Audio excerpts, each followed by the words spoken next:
성경 의도된 하나님의 은혜라고 하는 주제를 가지고 창세기서부터 요한계시록까지 몇 년간 이 주제를 가지고 한번 성경 전체에 흐르는 하나님의 숨겨진 그 의도가 무엇인지를 같이 발견하려고 합니다. 더 쉬운 말로는 주님의 뜻이 이 사건 가운데 무엇이 있는지 우리가 그 감춰진 비밀을 파헤치고 알아가는 시간이 말씀을 듣고 묵상하는 시간인데, 제가 그 주제 한 가지를 가지고 한번 갈 수 있는 데까지 가보려고 합니다. 여러분, 우리 인간은 누구나 똑같이 태어나고 한 번은 다 죽게 되어 있습니다. 그래서 일생이라고 그렇게 말을 합니다. 한 번밖에 없는 삶, 그것을 일생이라고 얘기합니다. 우리는 가정 안에서 살림을 한다라고 하는 말을 하는데, 그것은 다른 것이 아니라 우리의 생명을 살림살이, 그러니까 살아가는 그 운영을 살림이라고 그렇게 이야기합니다. 한 번밖에 없는 우리의 삶을 어떻게 우리가 경영하고 또 운행하면서 하나님과 동행해야 하는지 우리는 늘 깨어서 보아야 될 것 같습니다. 우리가 한 사람의 인생을 말할 때 한 단면을 보고 그 사람의 전부를 보았다고 말할 수 없어요. 여기 계신 한 분 한 분도 제가 아직 다 알지 못하잖아요. 그래서 그 한 사람의 인생의 전부를 봐야만 우리는 하나님의 일하심이 무엇인지 알 수 있다는 것입니다. 출생부터 죽음까지 무수하게 많은 이야기가 있고, 참 그야말로 우리가 우리의 말로 다 표현할 수 없을 정도로 복잡한 삶을 살았던 한 사람이 야곱의 인생입니다.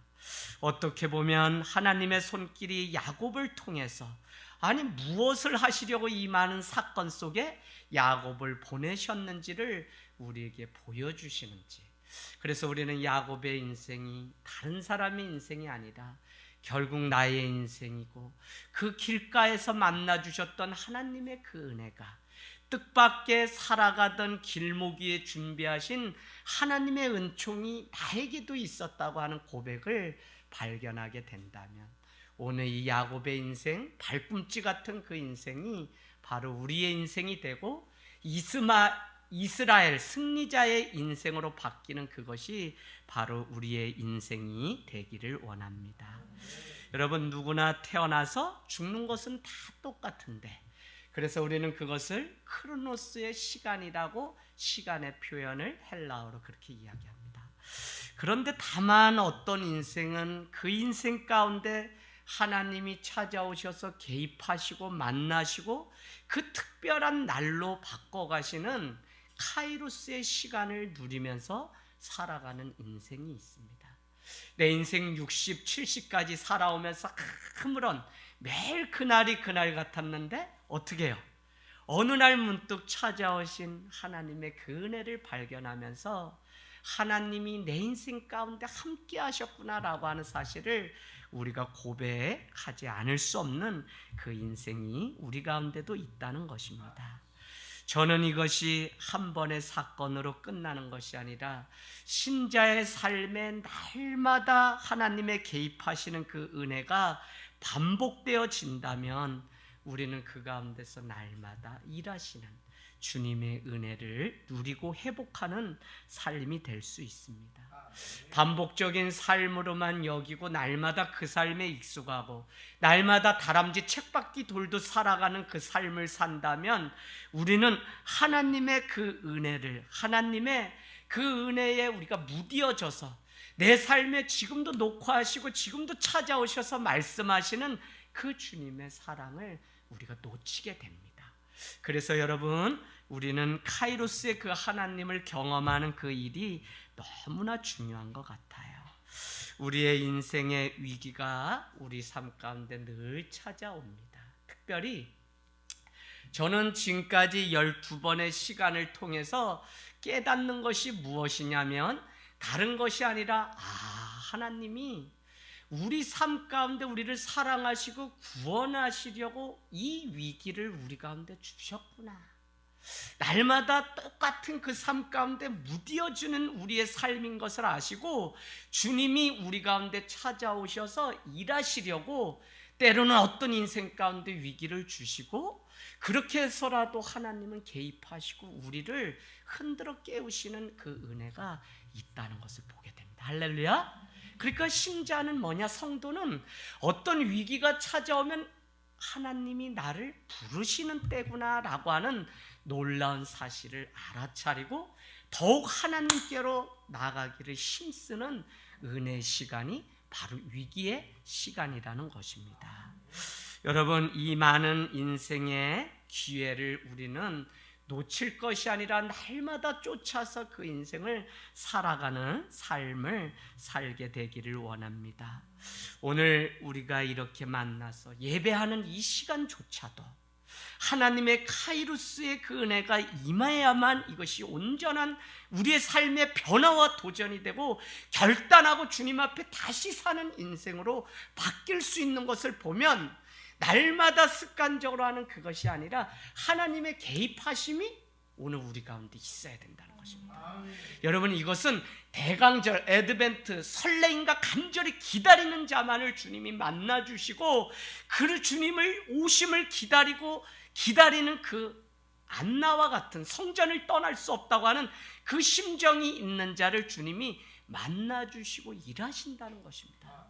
오늘 이 예배를 통해서 우리는 주님 내 삶 가운데 말씀하셔서 내가 꿈이 생기게 하시고 주님 말씀해 주시고 내 인생 가운데 제발 좀 이렇게 살면 안 돼요, 브레이크 걸어주세요, 내 삶에 좀 에너지를 얻고 전진하기를 원해요, 하나님 나를 떠밀어 주세요 하는 간절함을 가지고 주님 앞에 예배하기를 원합니다.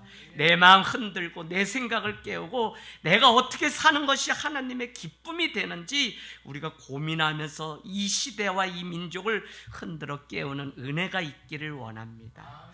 하나님의 은혜를 구해야 할 때입니다. 말씀해 주셔야만 사는 자가 바로 성도의 삶인데 그 말씀이 끊어지게 되면 우리는 죽은 자예요. 그래서 살았다함의 이름은 가졌으나 죽은 자라고 성경이 말함이 바로 오늘을 향해서 우리에게 주시는 말씀입니다. 여러분, 오늘 본문 말씀은 야곱의 인생을 도망자의 삶으로 표현하고 있습니다. 최초의 성경의 사건 중에 가인과 아벨이 또 아담과 하와가 하나님 앞에 범죄를 하였을 때 노시라고 하는 한 땅으로 도망가게 되고 그곳은 에녹성이더라라고, 심지어는 자기의 이름을 붙이지 못하고 자식의 이름을 붙일 정도로 숨어서 살아야 했던 그 심정, 거기서 노시라고 하는 그 이름은 유랑자, 도망자, 방랑자라고 하는 나그네의 의미가 있었다고 말씀드렸습니다. 정처 없이 살아가고 오늘도 우리의 생각과 마음이 정한 곳이 없이 살아간다면 사실은 우리 가운데 하나님과의 교통함, 우리가 하나님 앞에 이 은혜를 누리고 살아가는지를 날마다 물어보면 그것이 끊어지고 그것이 친밀하지 못해서 우리 삶 가운데 유리하고 방랑하는 삶이 찾아올 때가 있어요. 저는 이 코로나 보내면서 성도들이 문제다, 뭐가 문제다, 조선팔도 얘기, 원인 막 해석 많잖아요. 근데 그럴 거 없어요. 뭘 욕을 못하래. 문제가 누구나 했더니 목회자더라고요. 이 목회자가 중심을 가지고 하나님의 은혜, 하나님의 일하실 때임을 알기 때문에 그것 때문에 우리는 기다릴 수 있고 그것 때문에 우리는 참고 인내하고 그것 때문에 설렐 수 있는데 정작 목회자들이 그 간절히 기다리는 그 믿음과 신뢰가 다 깨지니까 조선팔도 욕하고 뭐 절에서 무슨 믿음이냐, 뭐 그 믿음은 멍멍이나 줘라, 별 얘기를 다 하니 그 소리 듣고 누가 좋겠어요, 그죠? 그래서 중심을 지키지 못하는 시대에 여전히 유리하고 방랑하는 이 시대, 어쩌면 교회가 그렇다는 생각을 해보게 됩니다. 여러분, 도망자의 인생이었던 야곱이 어떻게 멋지게 인생을 바꿔가고 있는지 성경은 우리에게 말씀하고 있습니다. 한 영혼일지라도 그의 인생 가운데 개입해 주셔서 주님이 말씀해 주신다면 반드시 그 인생은 세상 온 천하를 얻었기 때문에 주님이 원하시는 곳을 갈 수밖에 없어요. 오늘 베델 그곳에서 조금 말씀해 주시는 그 주님의 음성이 야곱의 인생 가운데 찾아왔습니다.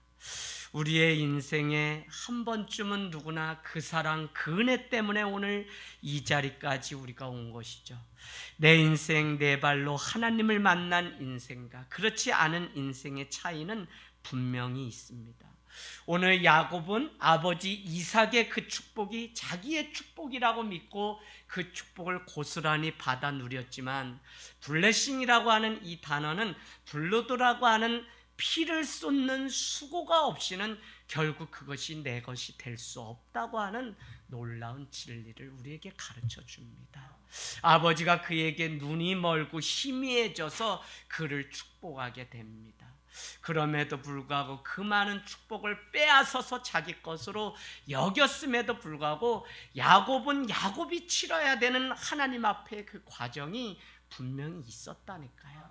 그것이 무엇이냐면 부엘세바에서 하란까지, 하란에 있는 밧단 아람이라고 하는 삼촌 라반이 거하는 그곳까지 800km에 해당하는 그 지역을 주랭랑을 쳐서 형에서를 피해서 도망가야 되는 시련과 그 고통이 그 인생 가운데 있었다는 것입니다. 여러분, 저는 가만히 봐요. 누가 진짜 인생일까? 눈물로 쓰지 않은 인생은 진짜일 수가 없어요. 눈물로 쓰지 않은 인생은 지금 내 손 안에 들어온 이것이 축복인 것 같지만 그것 때문에 멸망하고 하나님의 자리에서 떠나는 일들을 너무 많이 본다니까요. 결국 무엇이냐? 하나님은 자신이 원하시는 그 구원의 세계를 이뤄가기 위해서, 그 영혼을 빼앗기지 않기 위해서, 그 믿음이 견고하고 굳건하게 하기 위해서 반드시 흔들어서 우리를 믿음을 점검하시고 훈련하시는 제자, 디사이플십이라고 하는 것은 디사이플린이라고 하는 훈련이라는 그 단어에서 같은 단어입니다.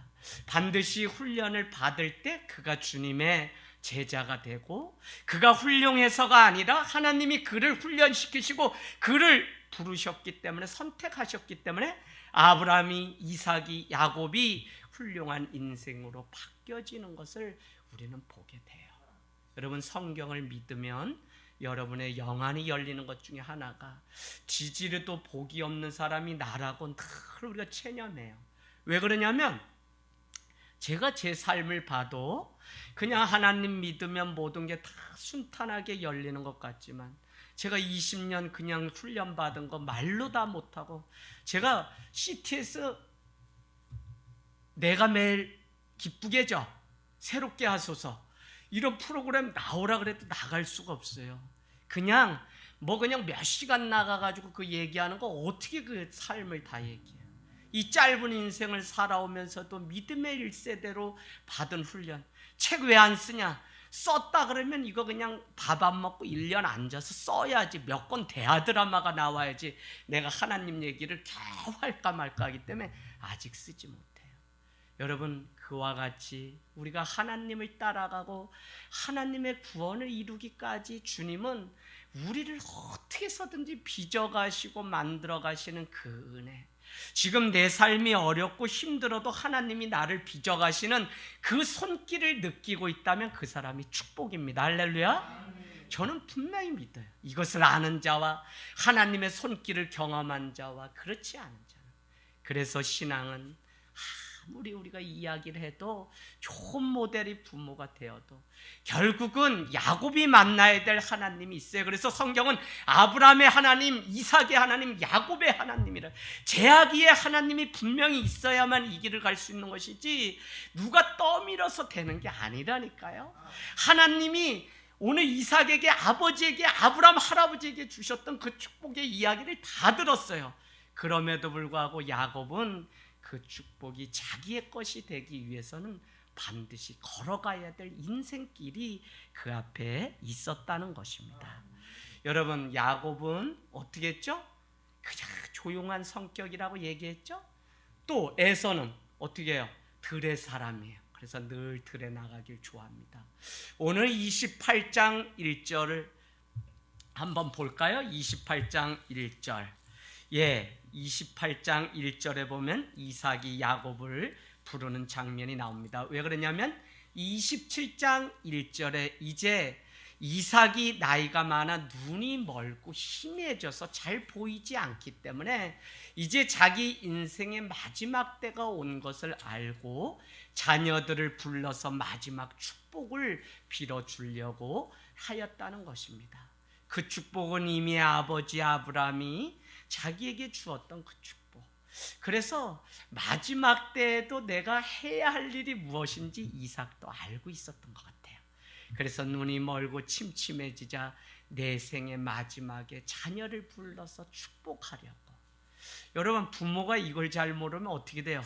가장 마지막까지 내 손에 들고서 있다가 어떻게 돼요? 그것 때문에 또 갑자기 돌아가셔서 집안이 그냥 풍지박산 나고 재산 싸움하고 막 이런 일들이 뉴스 매스컴에 때가 되네.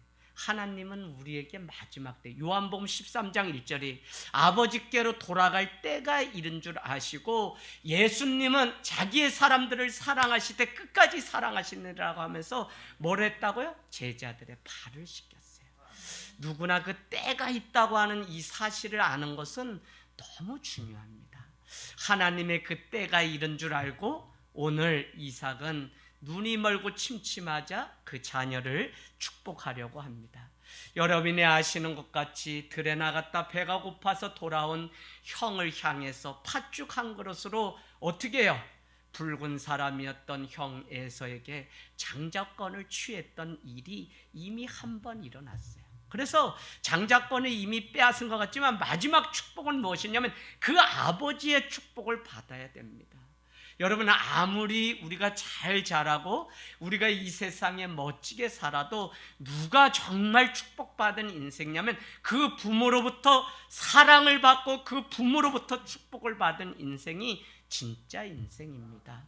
우리 부모의 사명은 무엇이냐면 자녀를 향하여 복을 주고 또 축복을 하나님의 이름으로 주는 그것을 우리의 마지막 사명처럼 여기면서 살아가야 돼요. 우리가 경험해봤잖아요. 우리가 그런 가정 아니었잖아요. 그래서 날마다 부모로부터 축복이 아니라 그냥 저주의 말이 섞인 그 많은 욕들을 얼마나 나도 많이 들었어요. 육실할 놈. 나 그게 무슨 얘기나 했더니 여섯 토막을 낼 놈 그 뜻이라는 말을 듣고 내가 조선 팔도 욕 중에서도 가장 처참한 욕을 먹으면서 자랐구나. 지지리도 복도 없는 놈. 별 욕을 다 먹고 자랐어요. 근데 여러분, 그게 얼마나 가슴이 아파요. 이제 부모님이 예수님을 믿고 20년이 지나서야 겨우 이제 하나님을 알게 돼요. 제가 벌써 28년째 복음을 전하고 그냥 한 15년을 빠짐없이 여러분 매주 주보를 또 하나님 말씀을 요약해서 15년을 매주 보냈어요. 그래도 한 번도 보지 않았을지라도 빠짐없이 그렇게 전도를. 왜? 하나님을 만나고 그분을 체험하니까 가장 불쌍한 분이 뭐 이웃도 아니고 내 육신의 부모가 하나님을 모르면 분명히 지옥 갈 건데 이대로는 견딜 수가 없어가지고 그 축복을 알게 하려고 날마다 애쓰고 수고했던 그 시간이 있었습니다. 그랬는데 오늘 말씀 27장에 또 무슨 이야기가 나오냐면 들에 나가서 어떻게 해요? 아버지가 말합니다. 내가 복을 주려고 하는데 너는 들에 나가서 나를 위하여 별미를 준비하여 오라는 것입니다. 그래서 그 아들 에서는 아버지의 축복을 기다리면서 그냥 나가서 막 어떻게 해요? 열심히 들에 나간 사이에 엄마 리브가와 이 야곱은 하나가 되어서 하나의 작전회의를 합니다. 그 작전회의는 다른 게 아니라 아버지의 축복 쟁취하는 그 작전회의인데 다른 것이 아니에요. 털의 사람이었고 이 야곱은 매끈매끈한 사람입니다. 그럼에도 불구하고 어머니가 내가 너를 위해 산에 진미를 해줄 테니 너는 이것을 가지고 아버지께로 가라고 이야기합니다. 뭐라고 이야기하냐면 별미를 만들어 갔더니 첫 번째 걸리는 게 뭐였죠? 아들의 목소리가 아니다. 이건 에서의 목소리가 아니다. 그러면서 그 팔을 막 만지는데 그 사실을 알고 이미 어떻게 해요? 염소 가죽을 갖다가 입혀서 목 감아 사방 손에 다 입혀 놓았더니 아버지가 만져보았더니 에서의 팔과 목이 맞아요. 그래서 마음껏 그 자녀를 축복하는 일이 생기는 것을 우리는 알고 있습니다. 문제는 오늘 27장 41절에 돌아왔던 그 에서가 아버지 제가 이 별미를 만들어 왔으니 저를 이제 마음껏 축복하소서라고 이야기했더니 어머 벌써 일이 다 지나가 버렸습니다. 그러면서 35절에 이삭이 이르되 내 아우가 와서 속여 너의 복을 다 빼앗았구나 라고 했더니 그날부터 그의 마음 가운데 찾아온 것이 무엇이냐면 41절에 미워하기 시작하면서 반드시 내가 동생 야곱을 죽이겠다는 그 이야기를 하게 됩니다. 그러니 하나님의 축복이 다 온 것 같지만 오늘부터 그 인생은 28장에 펼쳐지는 것처럼 도망자의 인생을 살게 되었다는 것입니다. 28장 1절도 이삭도 이제는 이 사실을 알게 되고 어머니 리브가가 어떻게 하죠? 어머니 리브가는 43절, 44절, 45절에 보니까 너는 잠깐 피해 있어라. 내 형이 노하였으니 그 진노가 그칠 때까지 삼촌 라반의 집으로 피하여 있어라 라고 했는데 28장 1절에도 어떻게 해요? 그 아버지 이삭이 야곱을 불러서 저기 가나안 여인 중에 너는 아내를 취하지 말고 저기 바단 아람에 가면 삼촌 외조부 라반이 있는데 거기에 가서 그의 딸들을 취하여 아내를 삼으라고 도망을 유도하게 됩니다. 여러분 오늘 괜시리 이렇게 인생 복잡하게 살아가고 있는 야곱의 인생이 오늘 실수한 것일까요? 하나님은 왜 에서가 아니라 야곱을 선택하신 것일까요? 세상 살면서 얍삽해 보이는 사람이 야곱입니다. 욕심꾸러기 쌍둥이 형보다 먼저 나가려고 그의 발꿈치를 잡고 늘어졌던 사람이 야곱이라니까요. 그만큼 지는 것을 싫어했던 사람입니다. 그러나 출생부터 그래서 그런지 그는 조용한 사람이고 날마다 25장 27절에 보면 장막을 떠나지 않고 거기서 병든 자처럼 있으니 그의 어머니의 걱정과 염려가 야곱에게 있었어요. 그래서 더 유독 사랑하게 되었는지 모릅니다. 어떻게 보면 우리가 세상을 살아가면서 수고를 하나도 하지 않고 남의 수고를 그대로 그냥 자기 것으로 여겨서 회사든지 어디든지 얌체 같은 전형적인 사람이 바로 야곱입니다. 그러나 오늘 그의 인생은 800km나 떨어진 그곳까지 주랭랑을 쳐야 되는 오늘 이 사건 속에 하나님은 우리에게 무엇을 말씀하시기 위해서 오늘 이 엄청난 하나님의 의도를 감춰 놓았을까요? 그냥 야곱이 실수한 것입니까? 야곱이 그냥 싸고진 인생이 되어서 그냥 죗값을 받는다고 여러분 생각하십니까? 저는 오늘 이 본문을 더 깊이 들어가 보면 보통 뜨거운 낮에는 이스라엘 같은 경우는 구름 기둥이, 저녁에는 어떻게 불기둥이 밝혔다고 출애굽기부터 계속 우리에게 다 이야기합니다. 그만큼 낮에는 덥기 때문에 어떻게 해야 되죠? 덥기 때문에 그냥 피해 있어야 됩니다. 그럼에도 불구하고 저녁이 되면 또 어떻게 합니까? 저녁이 되면 그때 시간을 통해서 이동하기 시작합니다. 그와 같이 중요한 그 과정 속에 있는데 오늘 어떻게 해요? 야곱은 정반대로 해요. 낮에 얼마나 살고자 주랭랑을 쳤는지 너무 피곤해서 해가 다 지는 그 저녁이 다 되어서 어디에 나옵니까? 11절 한 곳에 이르렀는데 해가 지게 되었다는 것입니다. 그러니까 낮에 계속적으로 도망가는 그 삶을 살았다는 것을 우리는 알 수 있습니다. 그곳 중에서 여러분 한 곳을 동그라미 쳐놓으실래요? 한 곳에 거하게 되었다는 것입니다.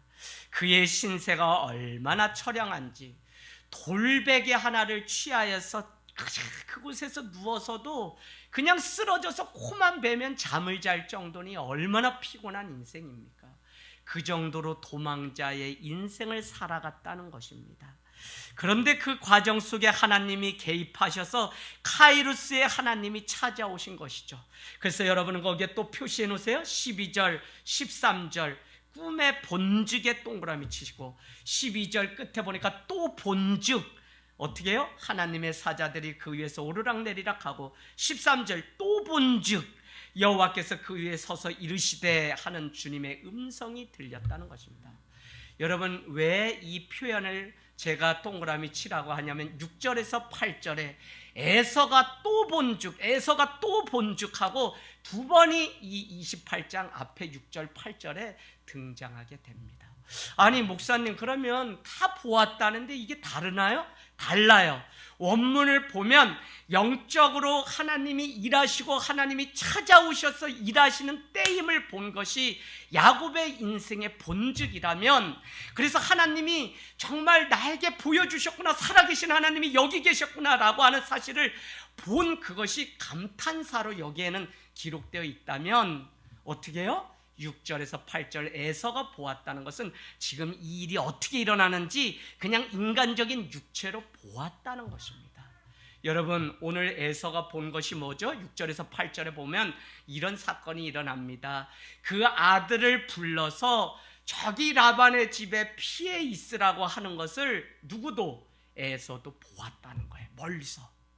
그러니 아버지에 대한 앙심이 드러났는데 그것이 어떻게 드러날까요? 9절에 가보세요. 28장 9절에 분명히 가나안 여인에게는 어떻게 해요? 아내를 취하지 말라고 야곱에게 하는 그 이야기를 들었음에도 불구하고 오늘 일부러 억하심정이 있었는지 그의 이삭 아버지의 이복 형제였던 이스마엘의 딸, 그죠? 누구라고 나와 있습니까? 마할렛을 일부러 아내로 취하여 이방 여인을 취하고 있는 모습을 우리는 보게 돼요. 지금 똑같이 보았지만 에서는 육신적으로 그것을 본 것이고 야곱은 하나님이 여기에 살아계심을 우리가 보았다는 것입니다. 그래서 이 보았다고 하는 것이 너무 중요해요. 그래서 이것이 같은 것이지만 누가, 그러고 보면 우리 인생도 다른 게 아니라 날마다 보면서 살아갑니다. 우리가 무엇을 어떻게 보느냐가 우리의 인생인 것이죠. 어떤 사람은 인간적인 눈으로 보이는 데까지만 보는 사람이 있고 어떤 사람은 보이지 않는 영적인 세계까지 보는 사람이 있다니까요. 그 사람은 그러면 육적인 건 못 보냐? 아니, 육적인 거 다 봐요. 그럼에도 불구하고 하나님이 그 너머에 감춰놓은 하나님의 일하심, 하나님의 뜻, 하나님의 숨겨진 의도가 무엇인지를 보는 사람이 있습니다. 여러분, 우리의 인생 가운데 똑같은 예배, 똑같은 말씀이지만 내가 정말 하나님의 말씀을 보고 듣고 하나님의 손을 보고 듣는 그 인생은 다르다니까요. 그래서 여러분이 늘 이 야곱과 같이 하나님, 내가 영적으로 하나님의 세계를 볼 수 있도록 해주십시오. 우리의 자녀가 이제는 주님을 정말 인격적으로 만나고 볼 수 있도록 주님 도와주십시오 라고 하는 우리의 기도가 있기를 원합니다. 여러분, 오늘 야곱이 본 것은 결국 내가 누워있는 땅을 내가 너와 내 자손에게 주겠다고 하는 무엇을요? 13절, 14절, 15절 무엇을 본 거예요? 하나님의 약속을 보았어요. 언약, 커버넌트. 그 약속은 누구였죠? 내 조상 아브라함과 너의 아버지 이삭에게 했던 언약의 그 약속 함께 했던 것처럼 너와 함께 어떻게 해요? 동서남북 가는 곳마다 다 너에게 땅을 줄 것이며 내 자손이 너와 힘이 많아서 차고 넘쳐. 이거는 이미 아브라함과 야곱, 그죠? 아브라함도 조카 롯에게 땅을 양보하고 그가 정말 인생의 정처 없이 또 목자들을 이끌고 떠났을 때 아브라함을 향하여 하나님이 축복하신 것이 무엇이냐면 너는 동서남북 눈을 들어서 보라고 얘기합니다. 너가 받는 모든 땅을 다 주겠다고 말씀합니다. 모래알과 같이 내 자손이 심히 창대케 되리라고 말씀합니다. 할렐루야. 여러분, 영적으로 보았다고 하는 이것은 지금 무엇을 잡았기 때문이 아니라 보기 때문에 믿는 것이 아니라 믿기 때문에 보이는, 그게 왜 그래요? 언약 하나님의 약속의 말씀이 있기 때문에 그래요. 이 사실을 아는 인생 원망 안 해요. 좌절 안 해요. 여러분, 무슨 학비가 없어서 공부 못한다는 시대? 아유, 제가 개척할 때 여러분 3천만 원의 빚, 학자금 내 손으로 그냥 대학원 3개를 마치기까지 빚이 얼마나 생겼어요. 장학금도 한두 번 주지면서 대학원에서 매일 장학금 줘요. 골고루. 그러니 뭐 680씩 한 학기에 막 연대 다닐 때는 대단했어요. 30만 원 사례비 받는 그것 값을 1년치 다 해도 360만 원밖에 안 되는데 한 학기 집사람한테 볼 면목이 없죠. 그래도 하나님의 일이니까 이 일들을 감당하면서 걸어가는데, 여러분 그 와중 속에서 그 빚을 떠안고 또 개척을 하기란 아내가 반대할 이유가 분명합니다. 그럼에도 불구하고 하나님이 우리에게 약속하신 것이 있어요. 그것이 뭐냐면 주보 맨 앞에 보면 베드로전서 3장에 나오는 너에게 소망에 관한 이유를 물을 때 대답할 것을 지금은 보이지 않을지라도 10년 뒤에 그것을 반드시 묻는 자가 있기 때문에 지금 소망을 가진 너가 그 일을 준비해야 된다고 하는 이 시대와 이 민족을 바라보며 안타까운 마음 가운데 또 하나의 교회가 세워져야 될 사명을 주셨기 때문에 이 일을 걸어가 감당할 수 있어요. 하나님의 언약의 말씀을 가지고 사는 인생과 그렇지 않은 인생은 다른데, 오늘 야곱이 본 것은 아브라함과 이삭에게 하셨던 그 말씀이 자신에게도 똑같이 축복의 메시지로 들려지는 그것을 경험하게 됩니다. 여러분, 오늘 야곱은 꿈속에 사닥다리가 하늘에 닿았고 하나님의 사자들이 오르락내리락 하는 모습을 보는 환상을 보게 됩니다. 결국은 그에게 누렸던 축복은 하나님의 음성을 듣고 하나님의 축복의 말씀이 임한 것입니다. 우리 13절에서 15절 나에게 하시는 하나님의 축복으로 여기고 우리 한번 같이 합독하겠습니다. 시작. 또 본중 여호와께서 그 위에 서서 이르시되 나는 여호와니 너의 조부 아브라함의 하나님이요 이삭의 하나님이라. 내가 누워있는 땅을 내가 너와 내 자손에게 주리니 내 자손이 땅의 티끌같이 되어 내가 서쪽과 동쪽과 북쪽과 남쪽으로 퍼져나갈지며 땅의 모든 족속이 너와 내 자손으로 말미암아 복을 받으리라. 내가 너와 함께 있어 내가 어디로 가든지 너를 지키며 너를 이끌어 이 땅으로 돌아오게 할지 내가 내게 허락할 것을 다 이루기까지 너를 떠나지 아니하리라 하신지라. 아멘. 야, 이거보다 확실한 하나님의 축복이 어디 있을까요? 내가 기도하는 그 영혼이 만약에 있잖아요. 그러면 어떻게 돼요? 자, 15절에 보니까 이 땅으로 다 돌아오게 한다는 거예요. 여러분, 영혼들 품고 기도하세요. 여러분이 정말 품고 주님 앞에 인도할 영혼이 있다면 저기 생명 심는 나무 밖에 있어요. 라비에 거다 그냥 품는 사람, 품을 사람 적어서 놓기만 하세요. 오늘부터 남편이든지 오늘부터 어머니든지 여러분이 이 믿음 가지고 하시면 하나님이 돌아오게 하십니다. 그런데 그 약속을 어떻게 해요? 보니까 내가 내게 허락한 것을 다 이루기까지 너를 떠나지 아니하면서 그 약속이 이루어질 때까지 지켜주시겠다고 하니까 이것보다 분명한 약속이 어디 있어요? 제가 오늘 안지연 오늘 여기 없습니다. 그런데 제가 계속적으로 너 마지막까지 믿음 지켜라, 마지막까지 믿음 드려라. 한 명만 딱 되면 되는데 이거 어떻게 해야 될지. 인간적인 계산으로는 그냥 서울대도 붙고 한예종 붙은 아이는 한 명밖에 없대요. 걔가 그냥 한예종 포기하고 서울대로 가면 철컥 되는데 그놈이 어떻게 될지 난 모르겠어요. 그래도 그냥 마음껏 여러분 기도해 주세요. 그 아이가 서울대가 더 크게 보이든 서울대가 더 하나님이 일하실 곳이라고 보이든 모르겠어. 나 우리 지연이 생각하니까 그냥 됐으면 좋겠어요. 올해는. 할렐루야. 근데 우리가 기도하는 이것 플러스 자기가 하나님 앞에 마지막 한 번의 믿음을 드려야 돼요. 이거를 막 가르쳐 주는데 요놈이 불안해가지고 막 목사님 정시 준비해야 돼. 물론 해야 돼. 연대랑 몇 곳 막 해서 또 연주해야 될 곡이 다르니까 지정곡이 있으니까 그거 지금도 피눈물 나고 목에 피가 나도록 연습할 텐데 막 딱해 죽겠어요. 누가 데리고 가는 것도 아니고 자기 혼자. 오죽하면 아버지 옛날 쌍팔년도에 아버지가 성악 트럼펫터였는데 그 옷을 입고서 애가 아직도, 그래서 제가 난방을 다 하나 사줬다니까요. 여러분, 우리 안지연 학생 위해서 여러분 기도하세요. 근데 오늘 하나님이 약속하신 그것이 다 허락되어서 이루어지기까지 하나님이 떠나지 않고 함께 하신다니까 우리는 기도할 이유가 있고 살아야 될 이유가 있고 하나님의 약속의 말씀이 내게 임하면 그것 붙잡고 살아가야 될 이유가 분명히 있습니다. 할렐루야. 그래서 성도는 하나님의 이 약속의 말씀이 있을 때 똑같은 인생 사는 것 같지만 다른 인생을 살아간다는 것입니다. 광야에 아무도 없다고 생각했는데 거기에 하나님이 계셨어요. 말씀을 들고 계신 하나님이 그곳에 베델에, 그래서 하나님의 집이라고 하는 베델이라는 이름을 지었는데 그 베델이 뭐냐면 하나님이 뭐라고 이야기하셨죠? 13절 끝에 보니까 내가 누워있는 땅을 내가 너와 내 자손에게 주겠다고 약속해요. 이 베델도 끝났다 이제. 누구에게 준 땅이에요? 야곱에게 이미 주신 땅입니다. 그는 오늘 이 베델은 어디요? 부엘세바에서 바단 아람 하란으로 고향 땅으로 가는 과정 속에 그냥 있는 땅임에도 불구하고 하나님은 그렇지 않아요. 여러분, 제가 오늘 사실 가장 마음에 와 닿은 단어가 뭐냐면 뜻밖의 길목 위에 준비하신 하나님의 은총이 누구에게나 있어요. 그거를 아는 사람, 그걸 자기 것으로 누리는 사람 있는가 하면 그렇지 않아요.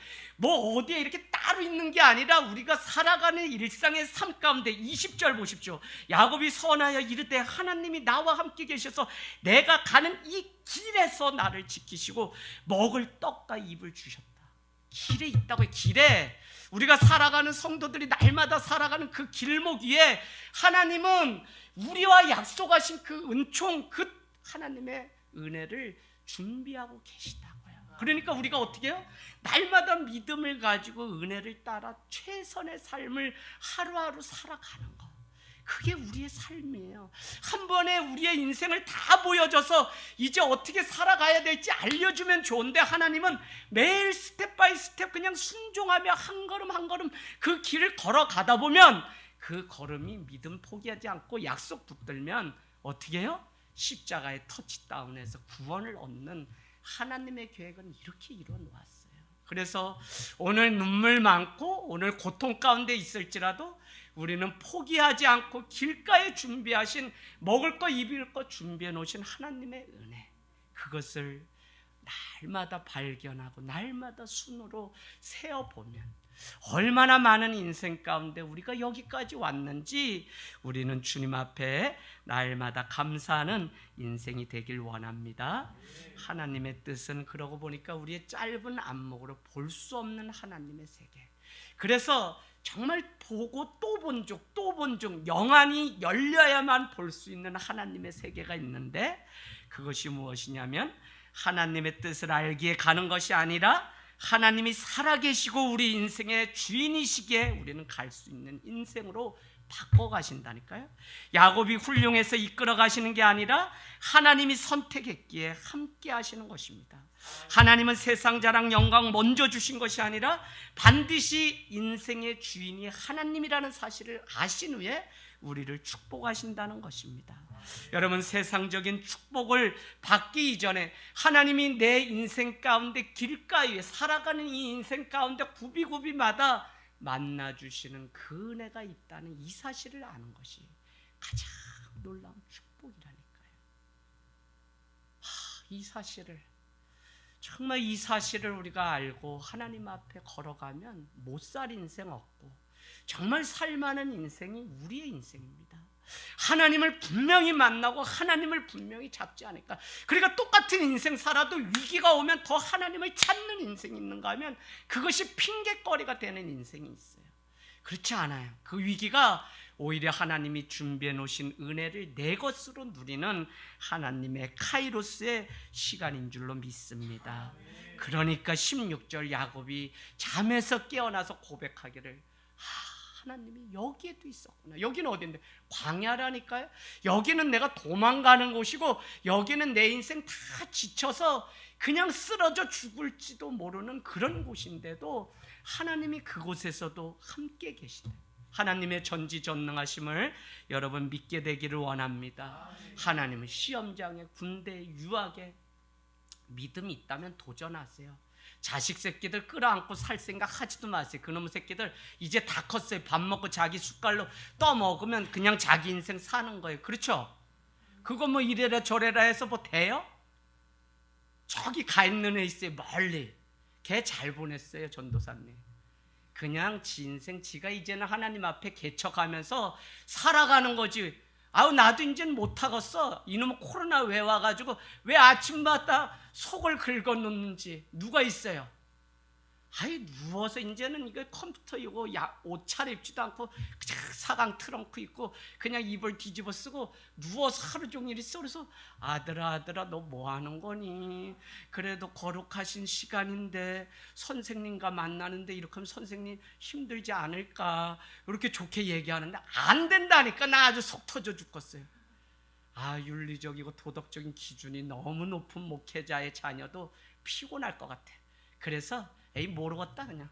야 인마 니 대학 가려면 가, 안 가려면 가지 말던지 그냥 이러면서 제가 내려놓고 사니까 할지 요새 가정 그냥 전쟁인 가정이 되게 많아요. 근데 오늘 이 말씀 준비하면서 에이 지가 만나야지, 지가 해야지 뭐 아무리 잔소리한다 그래서 되는 게 아니구나 하는 생각을 해보게 됩니다. 여러분, 하나님을 체험하는 신앙은 반드시 우리가 필요해요.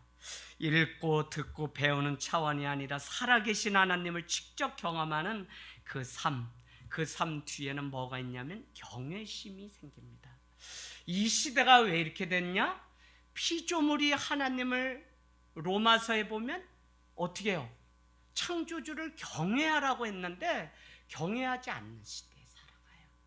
하나님보다 더 많은 것들을 섬기려고 하고 경외하는 그것이 뭐냐면 우상숭배입니다. 이 도시는 뭐라 그랬죠? 우상숭배로 모인. 왜? 도시는 안전과 보호를 위해서 모여들기 시작하고 치안이 안전. 그래서 이 도시라는 게 태생적으로 생긴 거예요. 그러면 그 도시에는 제우스 신전 앞에 절을 하거나 무슨 꼬부랑 할머니 모신다든지 도시마다 기우제와 같은 일들이 한국이나 러시아나 어디 가든지 다 있어요.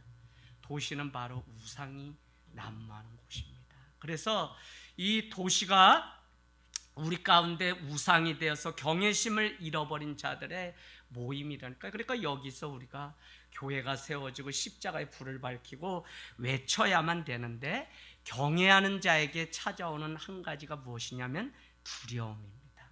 17절 19절 여러분 뭐라고 얘기하죠? 17절 19절까지 이에 두려워하여 이르되 누가요? 야곱이 고백하는 겁니다.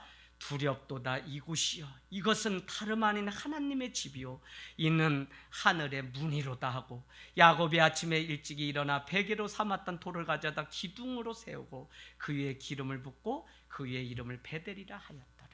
여러분, 이 교회라고 하는 곳, 우리가 이 공간의 신학을 잘 이해하셔야 돼요. 저도 이게 깨닫기 전에는 교회까지 이거 건물 이거 뭐 필요하냐? 물론 훈련을 받기 위하여 필요한 곳입니다. 그러나 이곳에는 또 무엇이 있냐면 이곳에서 우리의 자녀가 태어나고 이곳에서 내 인생이 변화되고 이곳에서 하나님의 이름을 들었던 그곳이, 그는 그냥 말씀이나 누군가 이야기로 대물림되면 반드시 어느 때가 되면 잊어버리게 되어 있어요. 오늘 이 사실을 알았던 야곱은 하나님을 만난 그곳에 돌베개를 취하여 기념돌로 삼았던 것. 오늘날 우리가 이스라엘이라고 하는 그 공간, 그 장소로 왜 가죠? 그곳에 가야만 하나님을 만날 수 있는. 그러니까 제가 드리려고 하는 것은 무엇이냐면 우리가 건물로만 모였으니까 이까짓 거 아무것도 아니다. 그러나 우리는 교회를 사람이라고 고백하고 교회를 어떻게 해요? 주님의 몸된 교회다. 그러면 우리가 교회 건물을 우상화하고 화려하고 욕심을 드러내는 건 문제지만 건물 안에서 훈련을 받고 이곳을 떠나기 전까지는 이곳에 뭐가 있냐면 이곳에서 기도하여 이곳에서 눈물이 있었고 이곳에서 우리의 자녀를 출생이 있었고 이곳에서 우리 자녀가 교회가 온 성도들이 기도함으로 죽은 병 가운데서 살아나는 기적이 있었던 곳이 여기라고요. 그래서 공간의 신학을 균형 있게 보지 못하면 오늘날 소위 튀고 소위 잘났다고 하는 젊은 목회자들이 뭐라고 해야 건물 다 필요 없습니다. 그냥 우린 가정에서 합니다. 개뿔. 정말 신학을 균형 있게 하고 말씀을 균형 있게 하지 않으면 우리는 한쪽에 경도돼서 더 중요한 것들을 놓쳐요. 여러분이 이 하나님을 알면 열매를 맺어야 되는데 그 열매는 다른 게 아니라 균형입니다. 그래서 내 삶이 있는 이 현재와 미래 과거를 균형 있게.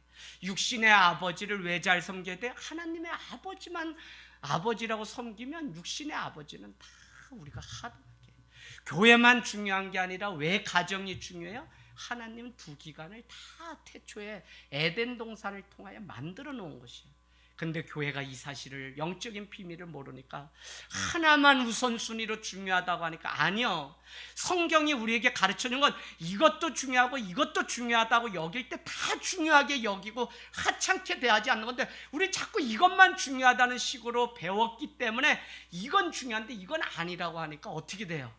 자꾸 누구를 차별하고 누구를 폄하하고 자기가 좋아하는 취사 선택으로만 하려고 하는 믿음의 경향들이 있어요. 여러분이 정말 우리의 삶의 균형이 있기를 원합니다. 여러분, 믿음 있는 사람은 오늘 결론이 하나님 앞에 서원합니다. 하나님 앞에 내가 무엇을 하겠다, 무엇을 드리겠다. 많은 사람들은 조건적인 서원을 할 때가 있어요.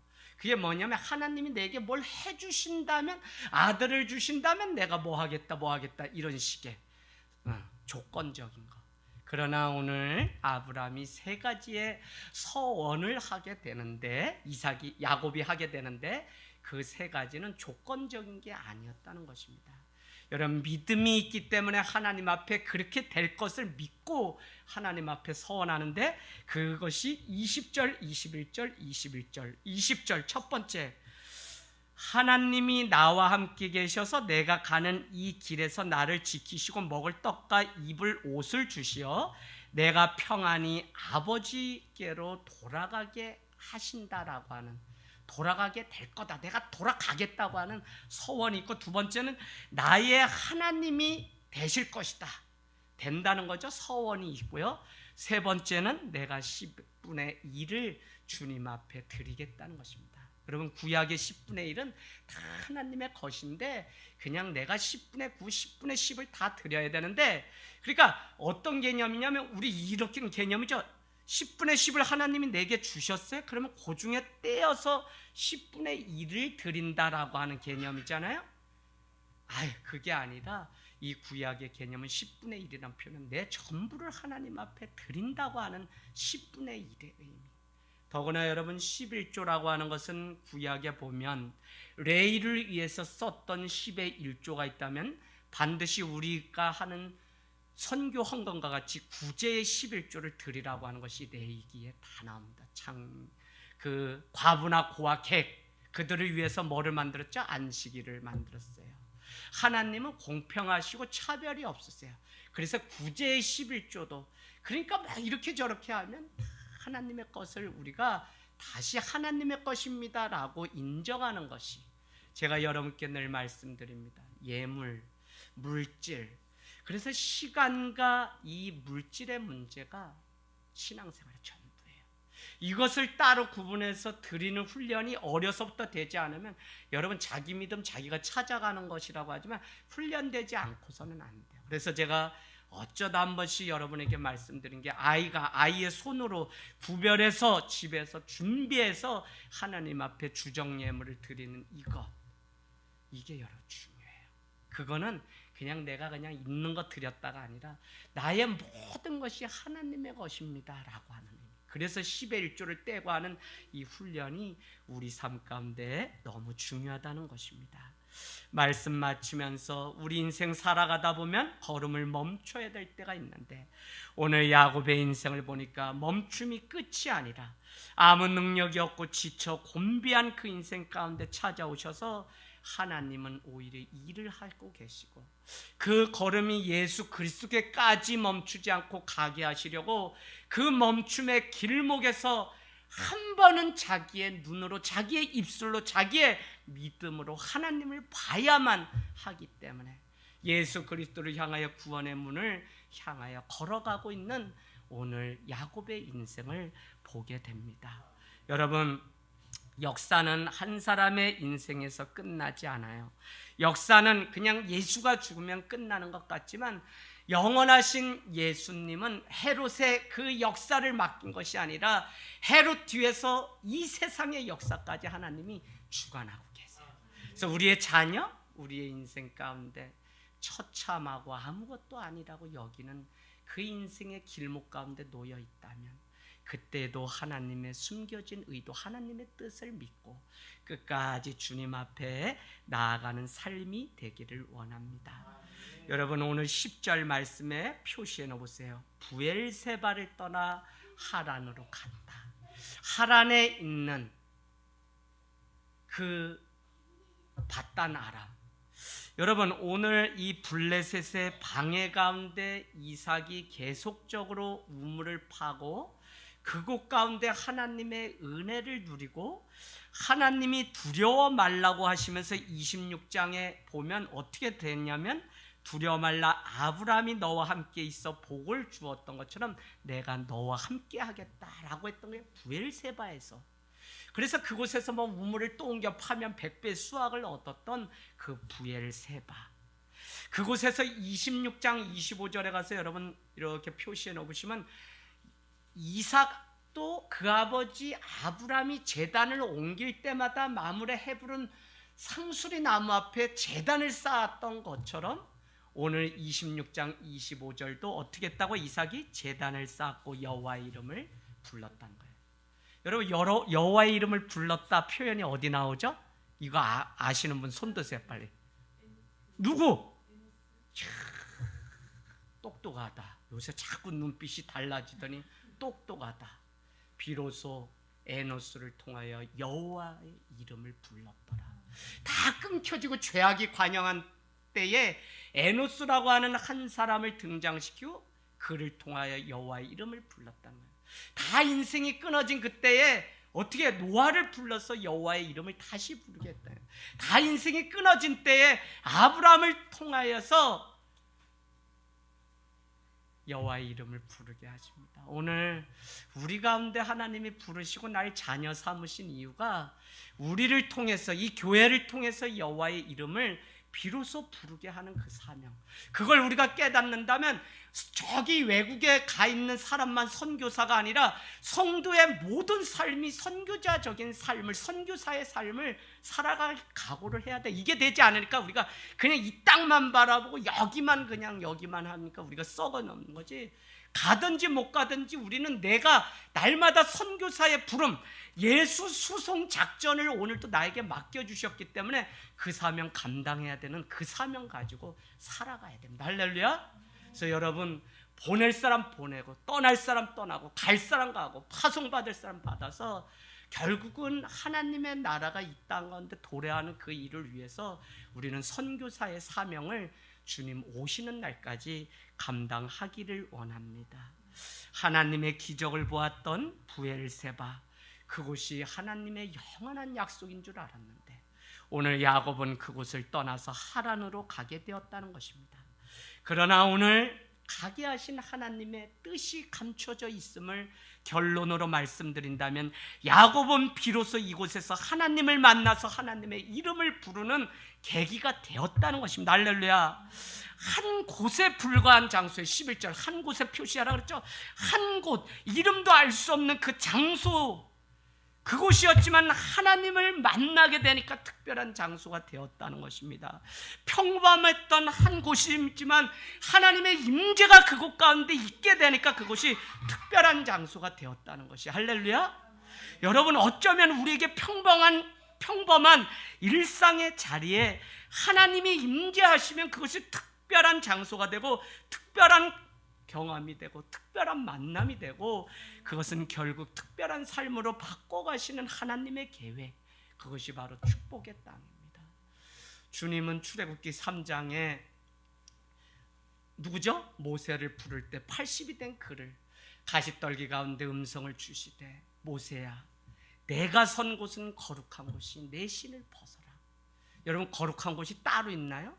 우리가 일상 속에 살아가는 길가에 내 신을 벗고 여기가 나를 부르신 선교지요, 여기가 나를 통해 하나님이 일하시는 놀라운 계획이 있다고 하는 이 사실을 알고 살아간다면 그곳이 그냥 한 곳이 아니라 하나님을 만났던 베델로 바뀌는 역사가 있는 줄로 믿습니다. 저는 우리 하늘땅교회 또 여러분의 가정, 여러분의 인생, 여러분이 만나고 살아가는 모든 어떤 순간이 하나님이 정하신 한 곳이며 그곳에서도 여전히 하나님이 일하시고 말씀하심이 있다고 믿는 것입니다. 다 그냥 저기 기독교 회사로 다 가면 한 곳은 어디가 됩니까? 그런 곳이 아니라 정말 척박하고 지쳐있고 지쳐서 막 그냥 악만 남아있는 그 공장, 거기에 막 그곳에 믿는 자가 들어가서 그곳에 무릎을 꿇고 그곳에 여호와 앞에 제단을 쌓게 되면 그곳에 놀라운 하나님의 숨겨진 의도를 볼 수 있다고요. 여러분, 오늘 이삭에게 받은 그 축복이 자기의 것인 줄 알았던 야곱의 인생 가운데 결국은 그것이 다 물거품이 되는 것을 우리는 보게 되었습니다. 그러나 성경은 끝까지 가보면 그것이 물거품이 아니라 하나님은 절망과 고통, 물거품 그 자리에 그것이 나의 실수 때문에 나의 잘못 때문도 아니고 하나님의 은혜가 감춰져 있다고 하는 그 사실을 우리에게 가르쳐 주시고 보여주시는 분이라고요. 내가 결혼 잘못했나요? 내가 저 사람 만나지 말았어야 되는데 내가 교회를 잘못 선택했나요? 저는 그런 것 같지 않아요. 하나님의 세계는 우리가 깨닫고 누리는 만큼 우리가 알 수 있는데 하나님이 지금도 여기에 보내시고 나를 이 사람을 만나고 나를 이 훈련을 시킨다면 그것을 깨달으면 우리에게 은혜가 되고 그것을 알고 보게 되면 그것이 하나님의 세계가 열리는 것입니다. 그래서 우리가 알지 못하고 보지 못하니까 시험거리가 되는 것이지 특별한 어떤 곳이 아니라 오늘도 하나님이 우리 인생 가운데 예수 그리스도를 만나야만 여러분 아브라함도 가고 이삭도 가고 야곱도 인생 다 떠납니다. 결국 훌륭한 믿음의 사람으로 그들이 살아가는 것 같지만 인간에게 한계가 있고 결국은 우리의 모델은 뭐밖에 없다고요? 예수 그리스도. 그것이 구약과 신약이 우리에게 관통해서 그래서 그냥 골고다 언덕 가다가 예수님이 십자가에 달려 돌아갔다는 소식 들고 저 갈릴리 바닷가로 다 가는 제자들은 구원받을 수 없습니다. 부활하신 주님을 다시 만나서 골고다 언덕에 있는 그 십자가를 붙잡아야만 그래서 부활하신 주님은 제자들에게 여인들에게 다시 나타나서 그들에게 너가 나를 사랑하느냐는 그 질문을 하시고 다시 그에게 내 양을 치라 내 양을 먹이라고 하는 미션 사명을 주셨다는 것입니다. 오늘도 우리를 부르셔서 그 사명 주시는 주님을 찬양합니다.